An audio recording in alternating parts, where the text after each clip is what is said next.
All right. Hello, everyone. Thanks for joining us. My name is Catherine Aguanza. I'm a community organizer for the Wallace Memorials Project. And today we're going to give you a toolkit training on how to create a safe and welcoming environment for LGBTQ I2S youth. Joining with me today is my colleague, Gustavo Wallace. Hello, everybody. My name is Gustavo Wallace. I'm also a community organizer that works with transitional age youth and mental health. Okay, and so let's just get started. Oh, how's it? Oh, hold on. Technical difficulties. There we go. Okay. So the things we will be going over are, like Catherine mentioned, to how to build a safe and welcoming environment for LGBTQ I2S youth and their family caregivers. And also, we are tailoring this toolkit specifically for clinical considerations and interventions to support the LGBTQ I2S community. Okay.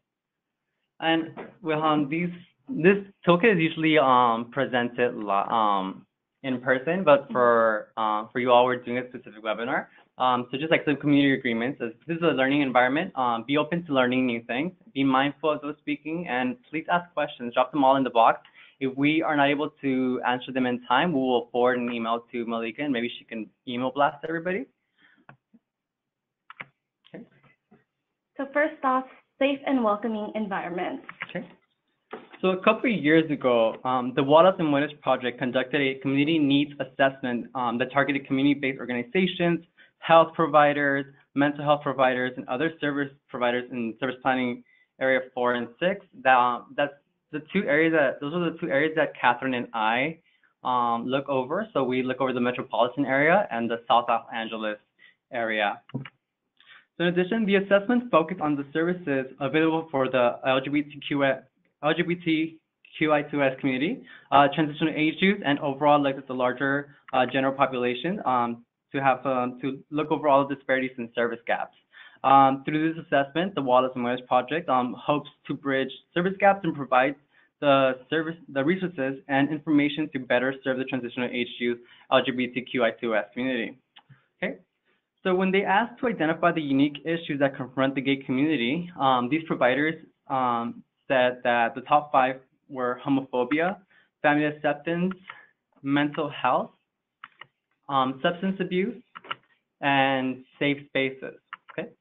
Again, when they asked the same questions to these providers in regards to the transgender community, what they said was transphobia, employment, housing, medical services, acceptance, and mental health. Okay. And when we asked the question for the Twospirit community, some health providers just said that they didn't know about the Twospirit community. We will go over the Twospirit community later on when we hit terminologies and definitions. Another disparity that they came across was transphobia, support systems, mental health, housing, and substance abuse. I'm sorry. Okay. So here are some of the local and countywide data in SPA 4, so that's the metropolitan area. According to LA County Census, 28% of Black African American residents, 30% of Latinx residents, and 18% of Asian American residents live below the poverty line in SPA 4, with 29% of its residents having less than a high school diploma. In SPA 6, 27% of Black African American residents, 32% Latinx residents, and 35% of Asian American residents live below the poverty line, with 44% of its residents having less than a high school diploma. That's almost half the residents, which we can see here is mostly reflecting the Black and Latinx community. Moving on to the unique challenges in accessing services. The transitional age youth population, ages 16 through 25, make up 66.8% of LA County population, which means that they represent over half of the total population, yet are adversely under-resourced. In particular, the 19 through 25 age range, where they begin to phase out of the government-funded or NGO programs, are put at risk once they are discontinued from the programs. There are unique challenges that come with working with a variety of underserved and vulnerable youth communities, Some of the unique issues you will face are transitional age youth population phasing out of services such as foster youth and probation youth. LGBTQ foster youth are twice as likely to report being treated poorly by the foster care system. Students of color are particularly at risk filtering through the school to prison pipeline, with for every 100 students were suspended, 15 were Black, 17.9 were American Indian, and 6.8 were Latino. There's challenges with family acceptance, and coming out may affect youth who are left vulnerable if they are pushed out of their homes due to their gender identity and/or sexual orientation. So I know I just told you a lot of information there, some of which had to do with youth people of color, and some of which had to do with LGBTQI2S youth. But why mention both when all we wanted was information on the LGBTQ community? Well, the point is that people of color living in the areas that we serve face certain barriers, as do LGBTQ youth. Youth who are both people of color and LGBTQ face double the barriers. This can make it almost impossible for some to live up to their full potential. So by doing this training, we hope to eliminate barriers faced by LGBTQ youth so that the playing field can be evened out as much as it can be. And to do that, we first have to learn about their community. So Gustavo is going to go over terminology and definition. Okay, just a heads up, there are a lot of terminology definitions, so just please bear with me and try. And if, like I said, if you guys have any questions, just please drop them in the little box, and we'll be sure to answer them. Okay. So let's start with sex. So sex is defined as a medically constructed categorization, right? So sex is often assigned based on the appearance of the genitalia, either in ultrasound or at birth. So they're usually assigned as designated as male, female, or intersex, which are based on biological, anatomical, and hormones. Right? So then we have gender. Gender is a social construct used to classify a person as a man, woman, or some other identity, fundamentally different from the sex that one is assigned at birth. Okay. Then we have sexual orientation. The sexual orientation is an enduring, emotional, romantic, sexual, or affectional attraction or non-attraction to other people. Sexual orientation can be fluid, and people use a variety of labels to describe their sexual orientation. For example, homosexual, heterosexual, bisexual. Okay. Then we have gender expression. This is how one expresses oneself in terms of dress or behavior, the way one speaks. Yeah.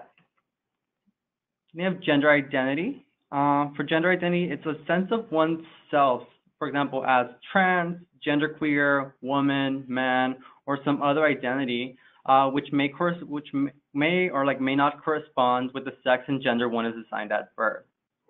So gender identity could be seen as what you are on the inside, and then gender expression is what you show on the outside. Okay. Then we have genderqueer. Genderqueer falls outside the dominant societal norm for their assigned sex, and it's beyond genders. In some combination, some of them are combined as well. Okay. Then we have gender fluid. Gender fluid would be a person whose gender identification and presentation shifts, whether within or outside the societal gender-based expectations. Being fluid is kind of like a motion between two or more genders. So an individual who identifies as gender fluid could one day prefer to dress more feminine, like say dresses, skirts, heels, and then they might one day decide to dress more masculine. Okay. Then we have gender nonconforming.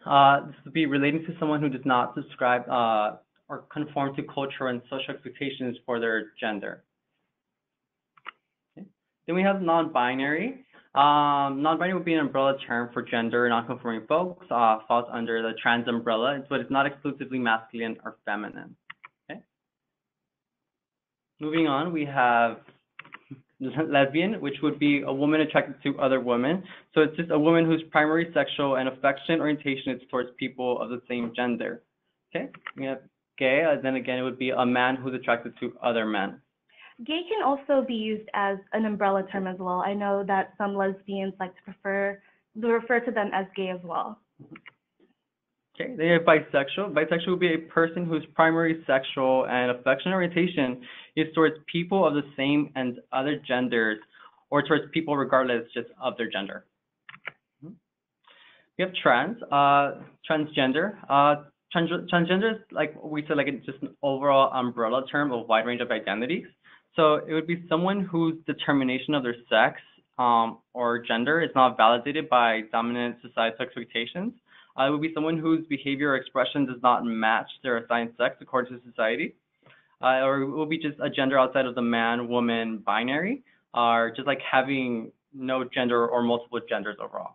Okay. Then we have queer. This is an umbrella term like used to describe gender and sexual variants that aren't cisgender or heterosexual. So like, I don't know if you guys, have to know the definition of queer, but one definition of queer is abnormal or strange. I know that historically queer has been used as a slur against people whose gender or gender expression or just overall sexuality does not conform to dominant expectations. Some people have reclaimed the word queer and self-identify as such. For some, their reclamation is a celebration of not fitting into the norm or being abnormal, and the manifestation of oppression within gay and lesbian movements such as racism, sizeism, ableism, trans misogyny, as well as assimilation politics, resulted in many people being marginalized. Therefore, for some, queer is a radical and anti-assimilationist stance that captures multiple aspects of identities. Okay. Then we have intersex. Intersex would describe the experience of naturally, and that would be without any medical intervention, developing primary or secondary sex characteristics that do not fit neatly into society's definition of male or female. Intersex is an umbrella term, and there are around 20 variations of intersex that are included in this umbrella term.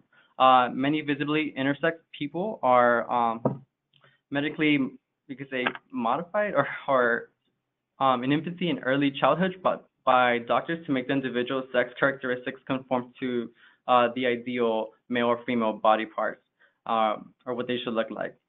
So intersex people are relatively common, although society's denial of their existence has allowed little room for intersex issues to be discussed publicly. There's a term, hermaphrodite, that has been in the past been used to describe intersex people, but this term is actually outdated and inaccurate. Okay. Then moving on, we have the Two-Spirit. Two-Spirit is someone who has both masculine and feminine traits. Feminine spirit, it's usually used like in the Native American communities to describe their sexual gender or just Two-Spirit having characteristics. So the phrase Two-Spirit began to gain tradition across Native America after 1990, when 13 men, women, and transgender people from various tribes met in Winnipeg, Canada, with the task of finding terms that could unite the LGBT Native community. I have a quote here from someone that identifies as Two-Spirit, and it says, "For me, the term Two-Spirit resists a Western definition of who we are and what we should be.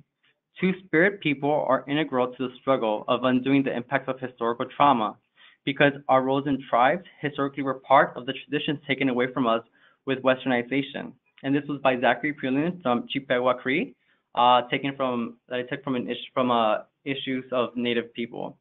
So there are a variety of definitions and feelings about the term Two-Spirit, and this term does not really resonate to everyone. Okay. Then we have sexual behaviors, and just to put it simple, sexual behaviors would be the kind of sex that you like to have overall. So it's just the whatever you like to do. So for example, do you have kinks? Is there anything specific that you like to do? An example is that I came across a heterosexual cis-identifying man who says that he identifies as heterosexual, but when it comes to his sexual behaviors, one thing that he'd like to do is perform oral sex on men. Yeah. So that doesn't change his identity. That's just something that he prefers to do sexually. Yeah. Or you could also think about it as, to simplify all these definitions, gender would be who do you go to bed as. Sexuality is who you go to bed with. And sexual behavior is what you do in bed. Okay. Next is cisgender. Cisgender would be someone who identifies with their sex assigned at birth. Okay. Yeah, questioning. Questioning would be to be unsure of one, maybe sexuality or identity or gender, and you're re-examining it just to maybe make sure if you are or if you identify as one thing or another. Yeah. Okay. Then we have transitioning. Transitioning would be an individualized process by which transsexual and transgender people switch from one gender presentation to another. There are general aspects to transitioning. There's actually three aspects to transitioning. There's a social, which would be a name change, pronouns, and interactions. And then there would be the medical part where we would introduce hormones or surgery. And there's a legal action where, for example, one person might go to the DMV and get a gender marker changed or even a name change. So a trans individual may transition in any combination of these or maybe none at all. So they could have maybe just social and medical or just medical or even none at all and still fulfill their identity as trans. Some other examples of why they might choose only one or two or none at all is because they don't financially, they can't afford it, or maybe they just live in an area where they don't have a safe experience as a trans person. Okay. Then we have the proper gender pronouns. So proper gender pronouns would be the pronouns someone uses to refer to themselves, such as she, her, hers, he, him, his, they, them, theirs, the, your, ears. For example, for myself, when I would introduce myself, I'll say, hi, my name is Gustavo Velez. My pronouns are he, him, his. Okay. Okay. Then we have dead naming. So when someone gives, so this would refer to probably a gender nonconforming or a trans person, and they tell you that their name is different from the ones in the document, but then you keep referring to their names to what's on the document, not to what they tell you. That would be dead naming. So we refer to when you use someone's name at birth rather than their preferred name. Okay. Yeah.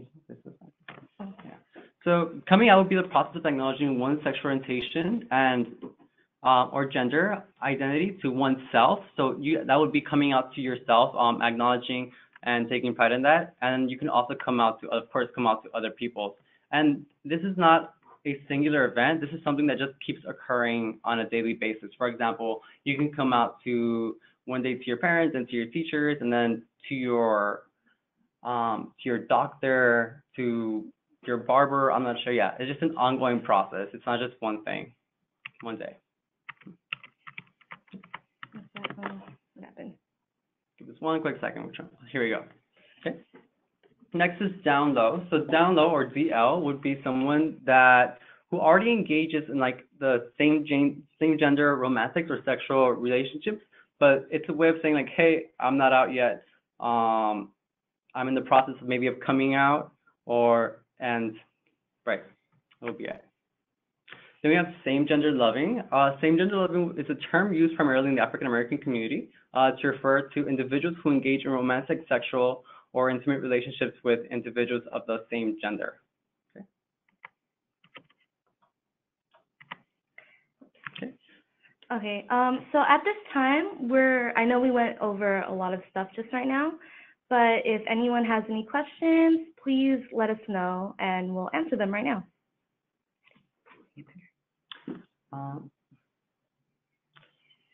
We're gonna give us one quick second. We're gonna exit from this just because we kind of took away our access to the comments. Uh-oh. Oh, no. Is it? Yeah. Oh. Uh-oh. Okay, so I guess we'll hold off on the question. Yeah. Okay. Doesn't look like there's any questions, but if anyone has questions, they can just put it into the chat box. And we just actually. Oh, there we go. Okay. Okay. No one has any questions? No? Okay. Okay. Okay, well, so we'll move on then.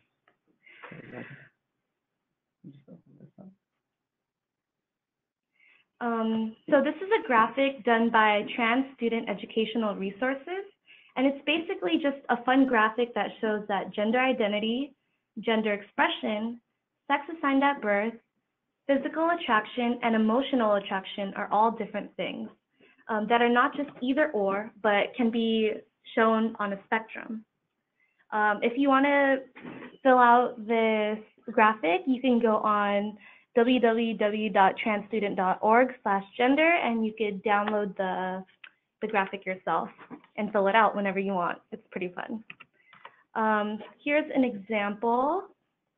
Someone filled this out, and as you can see here, that this individual identifies as a woman. Then that is their gender identity, how they feel on the inside. Their gender expression, how they present themselves on the outside, is mostly feminine, but a little masculine.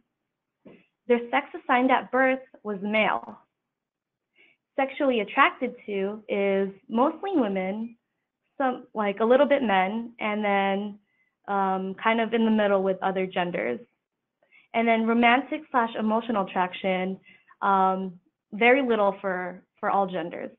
So it kind of just shows that these things are all different, and it's, you know, on a spectrum.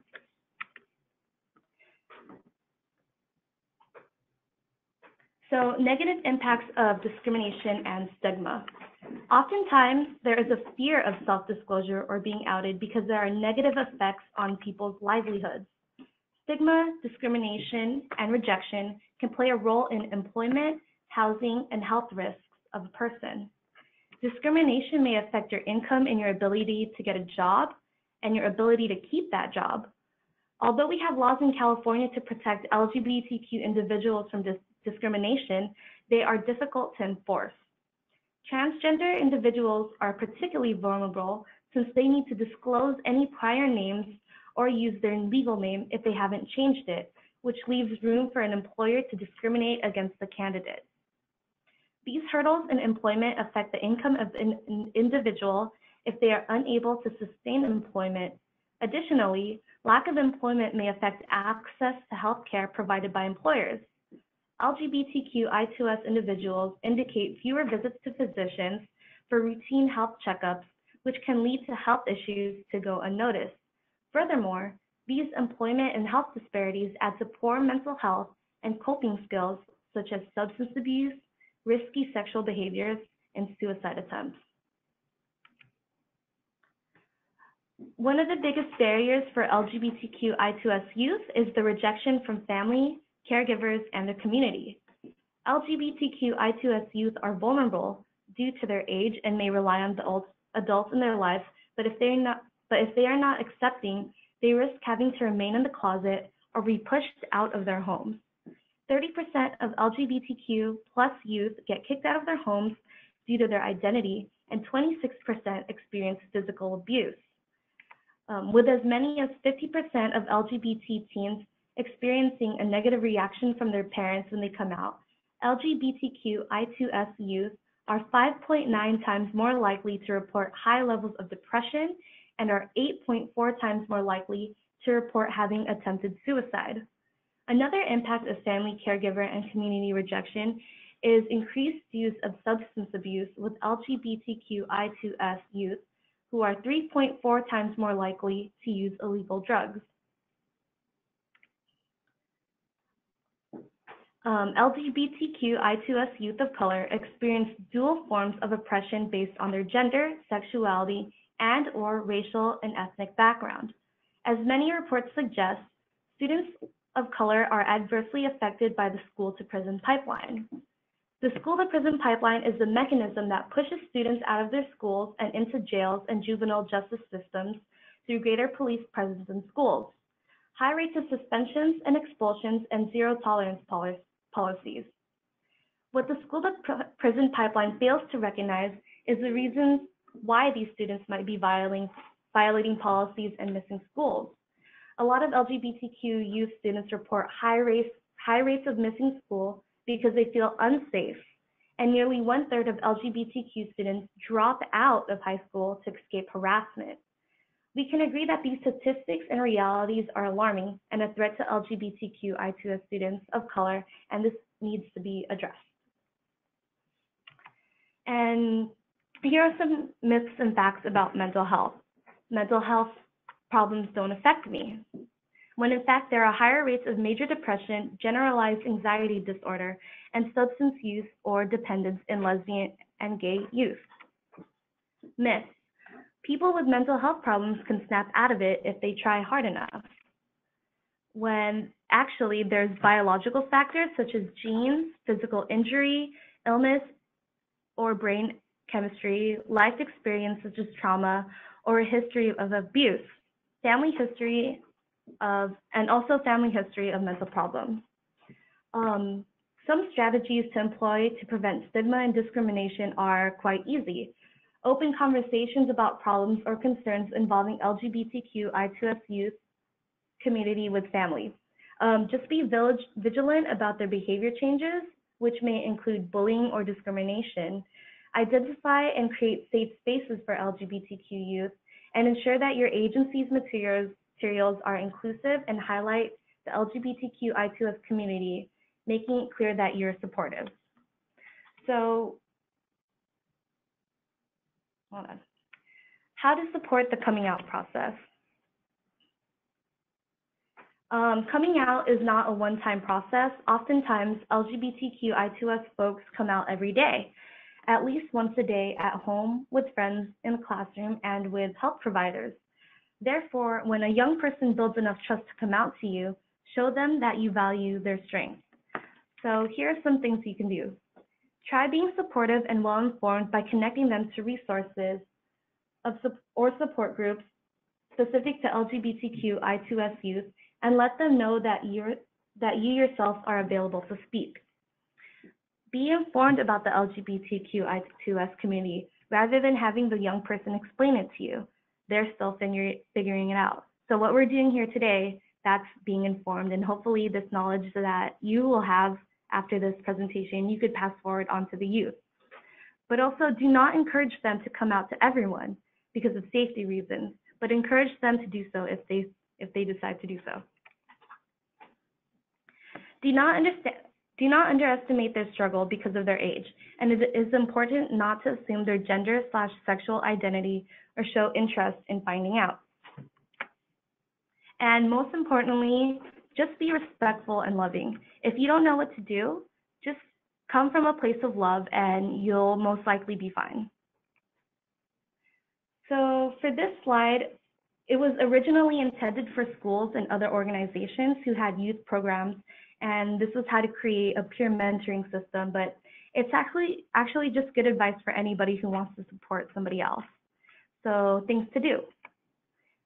Show genuine concern for their current well-being. Be available to listen to them and their concerns. Show emotional intelligence by responding accordingly to their feelings. Ask questions and what you can do to help them. Choose a good time and place to meet. Be available to do activities with them. And be open to learning from them as well. Things to, I don't like to say do or don't, but this was supposed to say don't. Anyways, don't make unhelpful, dismissive comments that may make a person feel worse, and like by saying snap out of it, cheer up, or pull yourself together. Do not say that you know how they're feeling if you don't, because this invalidates their experience.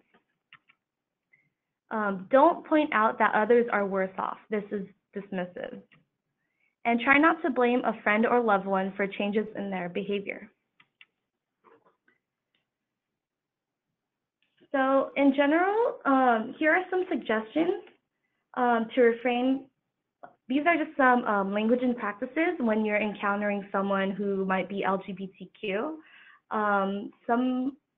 In general, try to refrain from curiosity and make the LGBTIQ2S youth feel more, I'm sorry, I'm getting tongue-tied. These are just some ways to make them feel more comfortable. So don't assume your patient's sexual orientation. I know that some may be curious, but I mean, it's not, you know, it may make the situation feel uncomfortable if you were to ask. Do not refer to the patient's body parts and products as gendered, female or male. For example, do not call menstrual products feminine hygiene products, because there's also trans folk who have vulvas, and they might identify as male, so they might not really appreciate it if you call them feminine hygiene products when they themselves use them as well. Don't refer to condoms as male or female condoms. Instead, refer to them as condoms and female condoms as universal condoms. The reason why we try not to use female condoms, the term female for universal condoms, is because female condoms could actually be used by both men and women. Yeah, for example, anal sex as well. Yeah. Avoid intrusive terms and questions about their sexual orientation or gender identity. With every individual, regardless of their sexual orientation and gender identity, health providers have an important role in normalizing language. For this reason, providers should ask all individuals to introduce themselves, including their pronouns, rather than reading off their legal documents to avoid using incorrect names and pronouns. So if you were to meet a patient, the first thing I would do, instead of reading off their legal document, is to introduce yourself and say, "Hi, my name is Catherine Aguenza. My pronouns are she, her, hers." That way it opens up the conversation for the other person to follow in your lead. So then they will be comfortable by saying, "Hi, my name is Ashley. My pronouns are they, them, and theirs," or he, she, whatever. Mm-hmm. In conversation, make sure to use gender-inclusive language. This means providers should stay away from using terms such as ladies and gentlemen, guys, boyfriends, girlfriend, mom and dad, or the surgery. Instead, try saying everyone, you all, partner, significant other, parent or caregiver, and gender-affirming surgeries accordingly. Refrain from using he pronouns when not knowing someone's gender. For example, it's common to say the doctor is on his way and the nurse is on her way. Instead, use they, them, and their pronouns and say the doctor is on their way and the nurse is on their way. Clinical considerations and interventions. The relationship between mental health institutions and LGBTQ I2S people has a controversial history and continues to be in the midst of controversial debate. Along with stigma surrounding mental health, there is the pathology surrounding people's genders and sexualities. Homosexuality was taken out of the Diagnostic and Statistical Manual of Mental Disorders, aka the DSM, only about 44 years ago. In 1974, meaning many of our LGBTQ elders still recall the pathologization of their sexual orientations. Transgender identities continue to be pathologized under the title of gender identity disorder, recently changed to gender dysphoria due to resulting stigmatization of the formal diagnosis.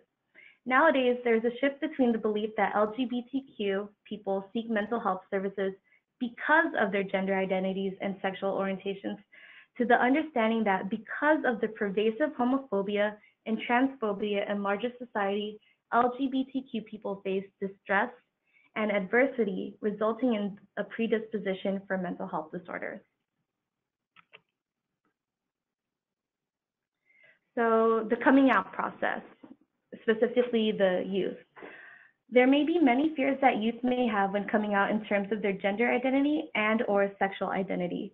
Youth are particularly vulnerable in that they are not financially stable and may require parent and guardian permission. Due to their dependence on their guardians, youth may face possible homelessness and unsafe home conditions if they disclose their sexual orientations and gender identities. 30% of youth report their family exhibiting homophobic and transphobic behavior and comments. Therefore, many choose not to disclose until they feel that they are safe to do so. Many youth report just being unsure of their sexual orientation and don't want to make any declarative statements until they are absolutely sure. They may feel that people in their lives won't believe them or will discredit their feelings. For these reasons, it is important to use affirmative language when working with youth and not pressure them into defining themselves in one way or another. It may take time for youth to feel comfortable enough to come out, and is their decision to do so at their own pace. Families and caregivers also have their own coming out process. They may go through fears when their child or family member comes out to them. They may feel that they will be judged by others. They think that maybe they did something wrong in raising their child.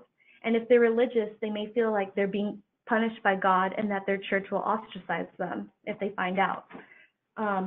Oftentimes, families are worried about the safety of their family members that are LGBTQ. They're afraid of discrimination that they might face due to their identity. However, it is counterintuitive to ostracize your child and family member or make them feel unworthy due to their coming out.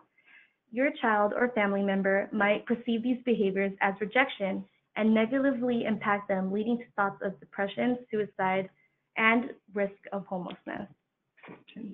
Oh, and just as Catherine mentioned that the parents and caregivers do have their own coming out process, we have our whole job has 4 components. It would be this Toolkit training. It would be a community presentation like catered to a specific thing. For example, people have asked us for like sex ed, HIV 101, and so on. But the other 2 are 2 support groups. One of them is for the youth, our peer-to-peer support group, where we go and it's for youth ages 15 to 24, where we go over topics like mental health, sex ed, the coming out process, intimate partner prevention, intimate partner violence prevention. But then we also have the support groups for families and caregivers because they too, like she said, they do have their own coming out process. We go over things like terminology, gender identity, dispelling myths, and a couple more. It's just they're both 6-week programs, and they're currently under we're on, I believe, week 3 right now. So if you guys have any parents or just even peers, you can definitely refer them to us and get them enrolled in our free peer-to-peer support groups. We'll give you all that information later on towards the end, or we can send all the information to Malika. So intentional rejecting behaviors. So these are some things that people might do that are just not welcoming for their LGBTQ youth in their care. So some things that people might do is purposely exclude your LGBTQ child's partner from family events, and while allowing your heterosexual children's partner to attend. So this is something that I faced personally. I have a partner who's a woman, and my parents do not really invite her to family gatherings, but they're super welcoming to my sister-in-law, which is kind of funny, but it's not, it doesn't make the person feel good. Ignoring your child's sexual orientation or gender identity, not allowing your child's LGBTQI2S friends into your home, misgendering or dead naming your child. So, for example, you have a child and they've told you repeatedly that their name is Ashley, but you still continue to call them Adam, like purposely. Not allowing your child to dress or purchase clothes that corresponds to their gender. Not allowing your child to participate in LGBTQ friendly and inclusive spaces. So unintentional rejecting behaviors. So this is things that someone might do that rejects their child without them knowing that they do. So not asking your child about their life so as not to listen to their interest in LGBTQ subjects. Using homophobic and or transphobic language towards others in front of your child. Setting heteronormative standards for a child's future, such as heterosexual marriage and children. Not speaking out at your place of faith when homophobic and or transphobic remarks are made. So let's say you're in church and someone in your congregation says something homophobic to your child. Speaking out of your place of faith, that kind of just means that you're not defending your child when it comes to you being in church, I think.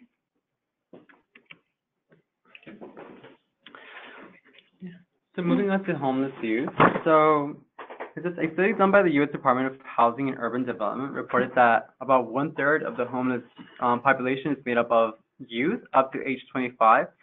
In addition, homeless LGBTQI2S youth are overrepresented, making up 20 to 40% of the population. There was another study done in 2016.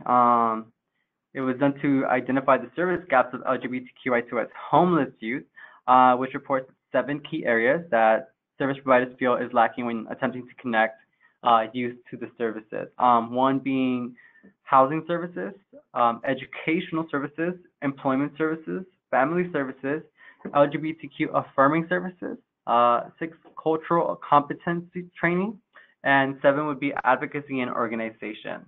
All right. And for at-risk homeless youth, mindful meditation and spirituality may enhance resilience, which translates into improved self-regulation and better control of psychological distress symptoms and potentially a decreased likelihood of drug abuse. Okay, so these are the like we said earlier, we have 2 peer-to-peer support groups for the youth, and these are one of the top counseling and prevention reference or resources that we advise them to use. One of them is the Colors. It's a free LGBT youth counseling services for youth up to the age of 25 years old. And then the Trevor Project. We understand that even though phone calls might seem like something private, people can always overhear what you're saying. And if you're in your house, sometimes walls are very thin. So it's better now that you can text and get like this counseling or support that's way more discreet now. Okay. Moving on to violence. Okay. So we often hear about bullying in schools. We also hear of the stories in which this behavior may sometimes lead to mental health issues and even suicide. Bullying and cyberbullying is a widespread phenomenon among young people, and it is used to describe interpersonal relationships characterized by an imbalance of power. So in these relationships often show aggressive behavior and intentional harm doing that's repeated over time. There are laws in California that protect LGBTQI2S individuals from bullying and harassment. There's the California Education Code, for example, has very explicit language mandating education free from harassment for individuals regardless of their sex, race, gender, sexual orientation, religion, or any other marginalized identities. Then we have the California Fair Employment and Housing Act. It also contains explicit language to protect the rights of individuals in employment and housing settings, regardless of their marginalized identities. Nonetheless, these laws mandates may often be difficult to enforce. Okay, so the Center for Disease Control reports that 34% of youth are bullied on school property, and 28% of youth report being bullied online or electronically. So the effects of bullying may range from mental health to physical health. Some examples of health risks posed by bullying and suicide are suicide, depression, substance abuse, and high risk of contracting HIV and STDs. Okay. So continuing. So along with safety concerns for LGBTQI2S youth, come the threats of violence they face other than themselves, such as hate crimes and intimate partner violence. So the Center for Disease Control reports that 23% of LGBTQI2S students who had dated or went out with someone during the 12 months before they took the survey had experienced sexual dating violence in the prior year. About 18% of LGBTQI2S students had experienced physical dating violence, and 18% of these queer students had been forced to have sexual intercourse at some point in their lives. So if individuals find themselves in these situations, there are organizations that can help. If youth find themselves coerced or forced into having unprotected intercourse, it is important that they seek emergency PEP, which is the post-exposure prophylaxis, to prevent contracting HIV if they are unaware of the status of their perpetrator. It is imperative for individuals exposed to HIV or unsure of the perpetrator's HIV status to seek medical attention within 72 hours of the exposure.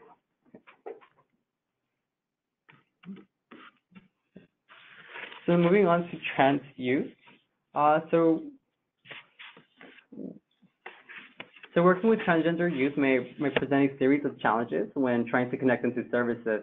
There are a variety of barriers that the transgender community face, as well as disparities in care. So when working with transgender community, it is important that one educates themselves in order to make more effectively serve your members. Some things to keep in mind: proper gender pronouns. Remember to address individuals by their pronouns and not assume their gender and what they use. Legal documents, they can also present a challenge if their name and gender marker are not changed on legal documents. This may leave a discrepancy in paperwork.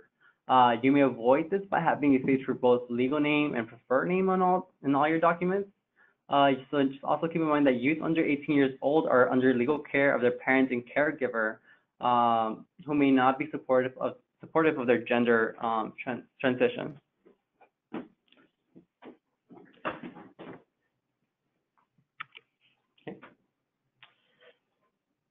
So another thing that trans youth may face are like I said, keep in mind that there's the different aspects of transitioning, which is medical, social, and emotional.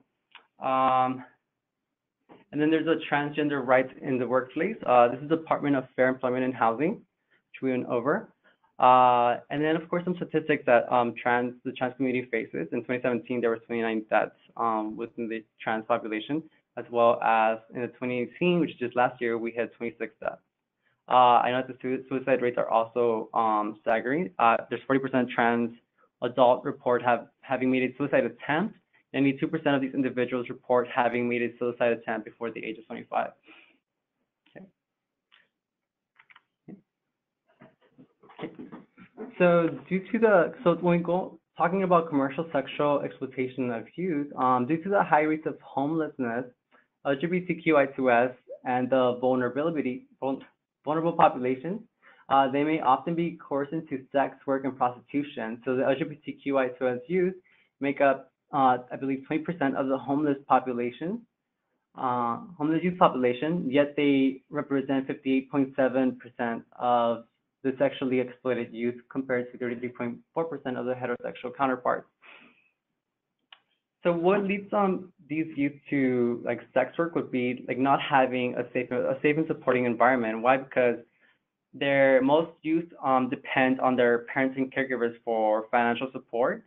And if they're kicked out of their house or not welcome in their house, or their house is just not a safe place, they have to find a way to sustain themselves, which the most people just find it easier to get into sex work. Okay.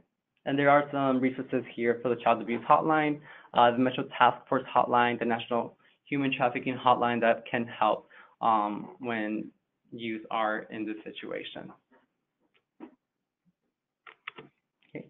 So next we have foster and probation youth. So a study done by the Williams Institute found that 1 out of 5 LA-based foster youth are LGBTQI2S.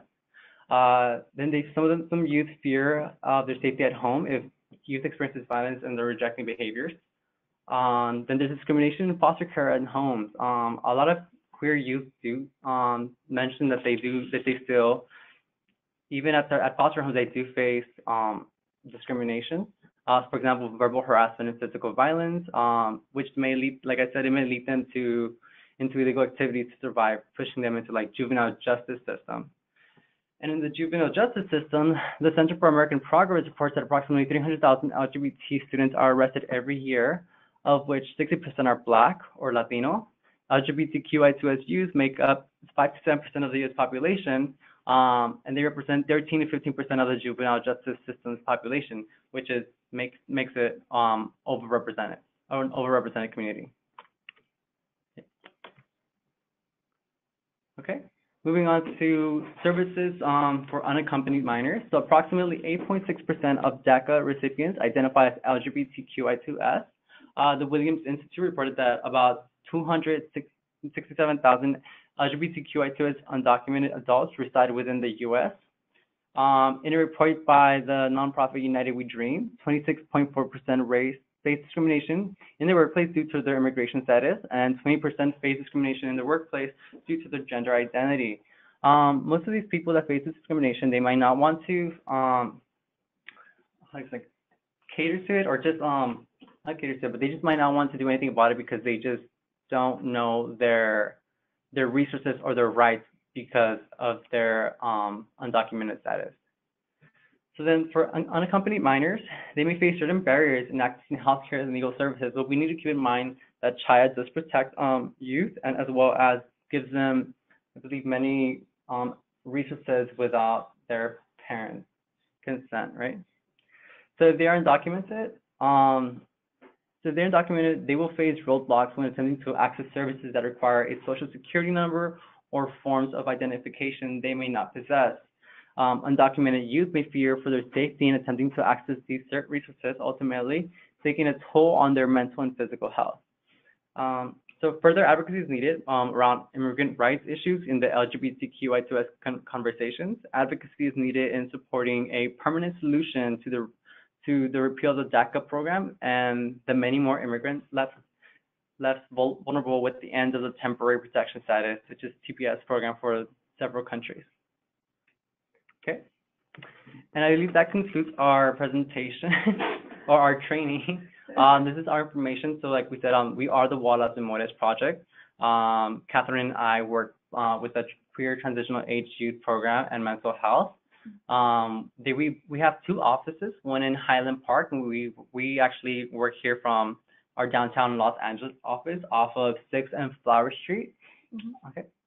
And if anybody has questions, please let us know. Mm-hmm. Okay, so. Okay. Are there any questions for Catherine and Gustavo? You can put them in the chat box. We'll give them a minute to see if there's anything. So I guess while they put in the questions, I'll just tell you guys a little brief history about the Wallace and Modes project. So I believe this in the 1990s, our executive director, Richard Zaldivar, had his best friend disclosed to him that he had HIV, and later on went and died of AIDS-related issues.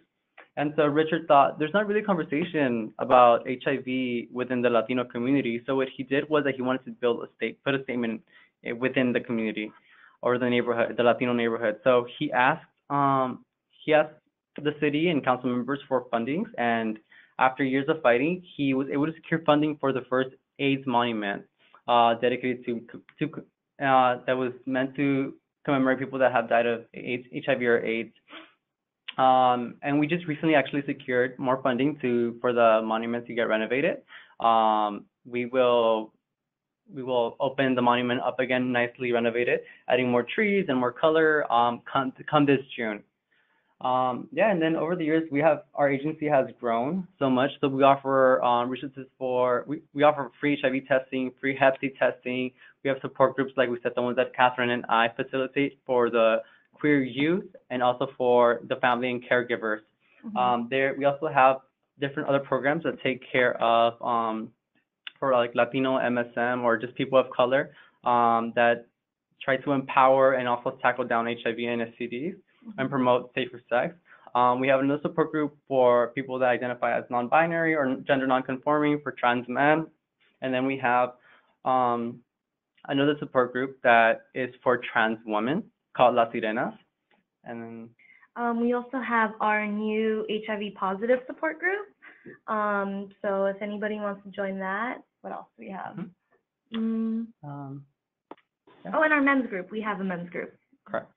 So what these support groups are supposed to do is create an environment that's supportive and basically to meet people that kind of are like-minded, like identifying, mm-hmm. to basically take away from that I'm alone feeling and see that there are other people going through the same struggle and so on. Mm-hmm. Julie Ortiz commented, "You're welcome." Okay. I'm going to go ahead and read this comment. No. Okay, so I actually just have one question. So as we had mentioned when we were planning this call, a lot of our organizations are all over LA County, not necessarily in the metro region. And so there are organizations similar support groups around in other spots, correct? Can you repeat your question? I'm sorry. You cut off. So a lot of our our organizations where our staff work are around LA County, not necessarily in the downtown metro area. So there are other organizations that do similar work to yours in other spas, correct?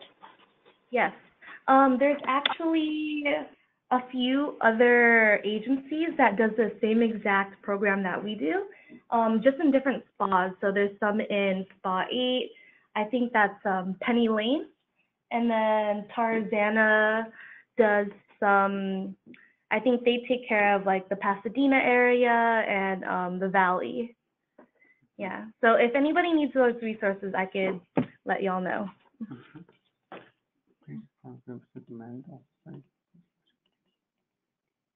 Oh, okay. Mm-hmm. I see. So one of our suggestions, comment, actually a very good suggestion was to maybe we should start a support group for LGBTQI2 as new parents, so queer identifying parents as well. That's actually a very good, yeah. LGBTQI2 as new parents, they could also come to our family and caregiver support group. I think they pretty much fall into the same category. Yeah. It's a little different, but. Yeah. And a nice little perk that that within our grant by the Department of Mental Health, they give us fundings to actually also I guess commemorate these parents or just teens for coming to our support groups. They do get a $20 incentive, so maybe that might be something that that could even push your I don't want to call them clients, but the people that you all see to maybe come and maybe educate themselves a little bit more on the queer community, or just find a more of support group, a support system. Yeah.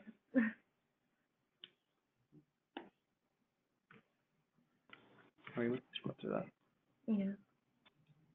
I think, yeah, that's it. Okay, thank you. All right, so if nobody has any other questions. No, or if you do have any more questions and you're not able to, maybe you could think about them later. Feel free to email us. We're gonna send out all the information for resources and just to answer any more questions. Something that I like to do to get the most accurate information. For example, I identify as a queer man, and I don't know, for example, the trans experience, but I do go to our trans department to get the most accurate information that I can, just because I don't know that experience right myself, even though I belong to overall the queer community.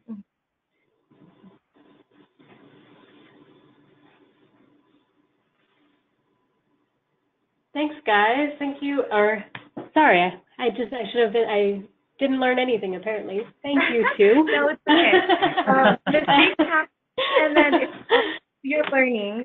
Right. I oftentimes make the same, but as long as you're open to, practicing. Yeah. No, we understand that it's not an easy thing, just because, we're so used to, even myself, before I started working in this field or before I went to college, it wasn't easy for me. When I was introduced to pronouns like, for example, they and theirs, it didn't come as second nature. But now that I've been using it more often, it does come as second nature. And we do appreciate everyone that logged into the webinar and that's gonna. Yeah.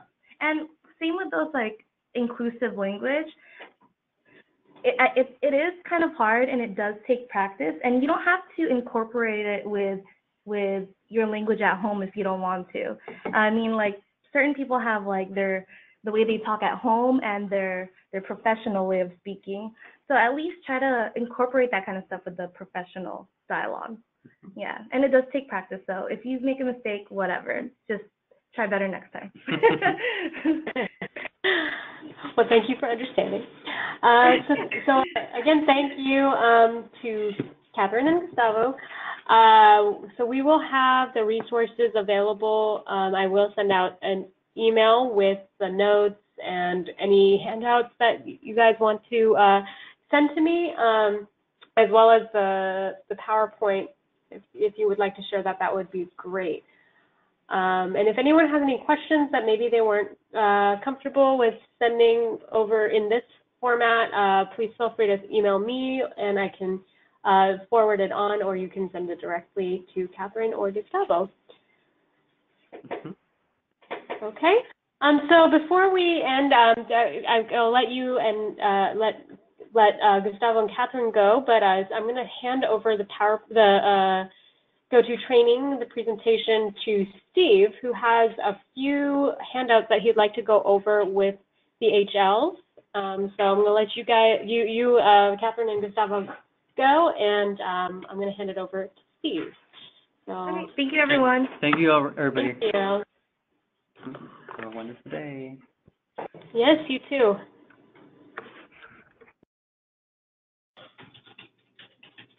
All right, hi everybody. I don't know if you can see my screen now. Hopefully so. Yeah, great. Yep, we can see it. Terrific, thanks. Just wanted to take just a few minutes just to check in with you on materials that we produce. We're in the midst of doing some edits and updates to some of the materials for the next bulk print run, and it's been a while since we've talked about materials that HLs use. I know that many of the materials are not produced in the bulk print runs that you might use, but I've gone and opened a few tabs here just to go over them and see. We just really want to get a sense of what you use. If you use support materials to explain the Welcome Baby program, to explain the home visiting options to moms, and if there are changes we can make, if there's something new you'd like us to create, just wanted to check in with you to see how we can be helpful. So let me just go back to the first page where we find all these materials online. Just to remind you that everything is available at labestbabies.org/resources. And then if you click on Outreach Materials and Forums, that's where I've got all the materials that I've opened up here in separate tabs. So all these flyers, all kinds of stuff here, brochures, on and on. So the URL to remember is labestbabies.org/resources. And as we go through this, I guess the best way to do it would be if you have comments. I guess everybody's still muted, so if you have comments, share them in the chat box. And of course, I would be delighted to get emails and any other feedback afterwards on any of the materials. But yeah, we'll just run through these here. This is the Welcome Baby flyer that I'm sure most of you or all of you have seen, Spanish and English. And this is produced in the bulk print run, so you've probably seen that. Does anybody use that? Any comments on that? Feel free to chat away in the box. Any changes you'd like to see to that? We have Alex Estrada from St. Francis saying, hey Steve, my HLs and I use this handout when clients say they want to think about the program and discuss it with their partner. Okay, great. Anything we can change, anything that you'd like to change to this, or anything that might work better here? If so, let me know, or type it in the chat box. All right, next one. This is not produced in the bulk print runs, but we do have this available online. This is a sort of best start flyer that is done by Best Start Community. So several of these, each of these has, this one here just shows Antelope Valley because that's the only game in town there, but the other ones do have different hospitals listed. So anybody use this one or have comments about this one? We can call this the Best Start flyer if you want to refer to that in the chat box. Next, this is also available online. It is a longer written, as you can see, piece about Welcome Baby on one side with all the timeline of visits, and then the home visiting partner programs explained a little more in detail on the back.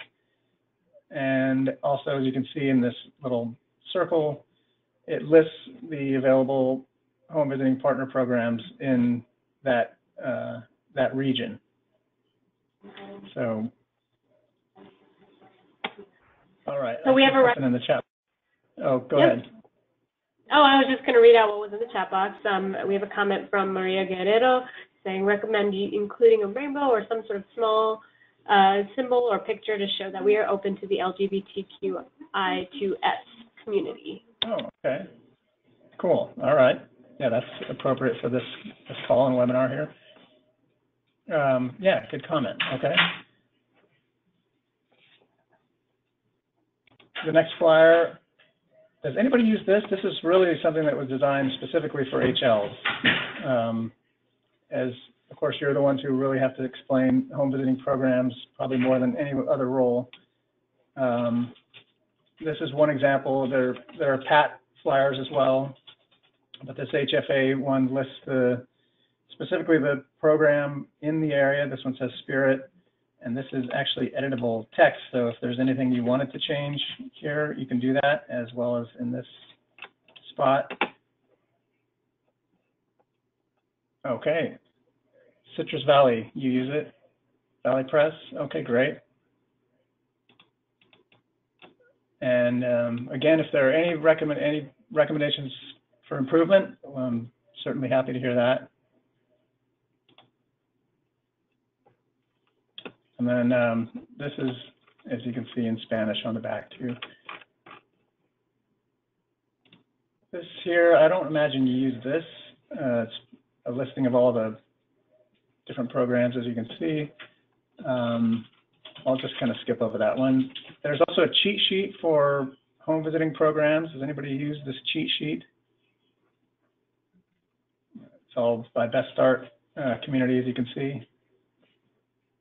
Yes, this cheat sheet, I noticed, I have to apologize. Somebody just said, could this be updated? It is out of date. I noticed a couple of changes that need to be made, and I actually have it open right here to make those changes right now. So we will update that. Okay, we use it, but it always seems to be wrong. All right. Any changes on the cheat sheet, I'll take a stab at fixing it all up, and maybe when Malika sends the follow-up email, we'll include the updated version. And if there are anything I got wrong there, please reply and let me know. We'll get it right. Let's see, did I miss any other comments here?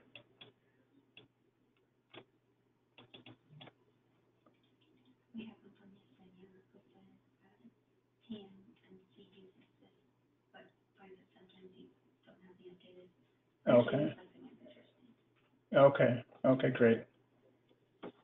The manager's name, I think you might be referring, Yesenia, maybe were you referring to to this one? I think that you mentioned the manager's name not being current on those. These are editable. Actually, you can change that text, so you can, just make it whatever you like, and then update the text here. But yeah, we will update the names that are listed there by default and get those up to date as well. How about this? This is for HLs as well. Does anybody use this? A table tent that you can fold and leave if you've missed someone in the room.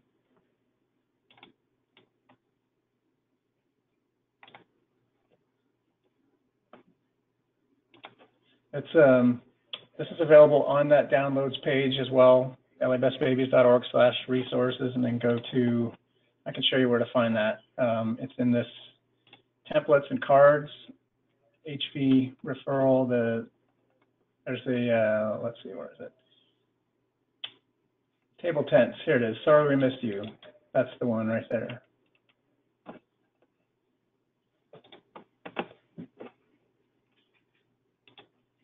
Well, anyway, just wanted to run through what we have available. And again, if there are any comments that you'd like to make, if you want to think about it or go over these, I'd love to hear any feedback you might have. If there are no other comments here, I'll turn it back to Malika. All right, thank you, Steve. To address Maria Guerrero's request for the webpage address, I will send that out, but just to reiterate, it's labestbabies.org/resources. Is that correct, Steve? That's it, yeah. And then from there, you can click, let's see, I'll just show you real quick again. labestbabies.org/resources, click on outreach materials and forms, and that will take you to all of these options here. Okay, thank you, Steve. Great. So again, Thanks, everybody. if you explore those resources and you see anything that could be more helpful, just go ahead and email Steve and with your comments, and he and Amy will do what they can. And Jeff, Alex Estrada doing a great job with these. and Jess as well. Yeah, I'm sorry. One other thing here. Huh? I'm sorry. One other quick thing. I just mentioned that Jessica is actually helping us as well. She developed this item, which could be used as a separate flyer, a brief bit about Welcome Baby and a brief bit about home visiting programs with the hospital logo and contact information. That's another thing that's kind of in development. If you have any thoughts on that, you can let us know as well. All right. I'll leave it at that. Thank you very much. Thank you, Steve. Okay. So if no one has any other questions, we can end a little early. We've been recording this session, and so we will be putting it on the blog, and I will send out that link along with the notes, and I will use the attendance from the GoTo training log to take attendance as well as the chat log. And we have another comment from Alex Estrada. This would be great to leave with clients that want to think about the program. Yes. Okay. If anyone has any other edits or questions, feel free to email me or Steve with those, and we will do what we can with it. All right. Have a great rest of your Monday, everyone. I'm going to leave you a little early, and we will see you next time. Thank you.